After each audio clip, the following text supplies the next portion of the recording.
So, nandito na tayo guys sa labas ng bahay ng amo ko. Nandito tayo sa hallway nila. At tayo ay lalabas sa gate na yan. Dahil tayo ay maglalakad or mag-jogging ngayong umaga. So, ayan, tatawid tayo doon sa malawak na lupa na yan. So, ayan, tatawid tayo. Hindi naman nakakatakot tumawid dito kasi tag-isa-isa lang ang mga sasakyan. Kasi nga ay Friday ngayon. So, ayan, tawid tayo.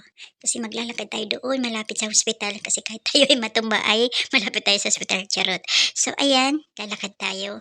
Doon tayo sa harap ng hospital. So ayan na guys, nakarating na tayo dito sa harap ng hospital. Dito tayo maglalakad kasi sobrang ganda, puno ng mga bulaklak. Oh, so 'di ba oh, kita niyo naman yung bulaklak na yan oh, isinabit. Saan pa kayo nakakita niyan? Kung sa atin lang yan, wala na yan. Kinuha na pati yung poste niya. So, ayan guys, lakad-lakad lang tayo, okay? At saka kagandahan dito sa ibang bansa, malinis, walang magdudumi, tsaka hindi matitigas sa mga ulo nila. Pag sinabing bawal is bawal dito. So kaya ang linis nila, wala ka man lang makita kahit ano dumi dyan. So ang ganda, di ba?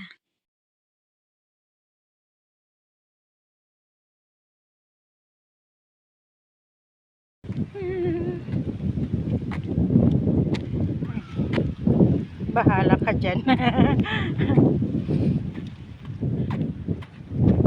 Dahil may tao sa likod natin kanina, hindi muna ako ng video baka tayo ay pagkilitan. May tao pala sa likod Pagsabihin, ko. siyempre nakakahiya naman Nahiya ang tuloy ako. tanda-tanda natin na pagsasabihin pa tayo ng nakakabata, o diba? So ayan, maglalakad pa rin tayo hanggang sa matapos natin yung 1 oras bago tayo uuwi. So ang ganda guys ng mga halaman Ang ganda dito. ng mga bulaklak Tignan nyo ko. sa harap ng hospital, tignan nyo yung mga bulaklak. Oh, totoong bulaklak yan, hindi yan plastic yun na makasabit. Ang lawak ng hospital Yan. nila, no? Totoo yan ng mga bulaklak, hindi yan plastic. Hindi tulad ng iba plastic, charot. So ayan, tignan nyo guys, ang ganda, di ba? Parang nasa ibang bansa tayo, di ba? Ayan.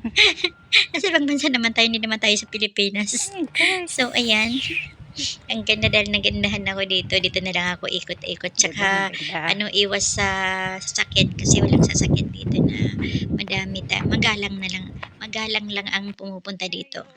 Yung mga doktor o mga nurse lang dumadaan dito.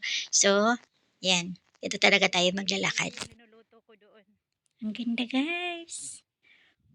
Ang ganda ng hangin. Sobrang lamig ng hangin kahit ano yung tirik ng araw. Wala kang mararamdaman init kung hindi puro lamig kasi yung hangin talaga ang malamig dito sa ibang bansa kapag ganito. 'Di ba? Uwi na tayo. Nandoon din yung bahay ng amo namin, no? Malapit lang. C3, yung mga dorm ng, uwi na tayo.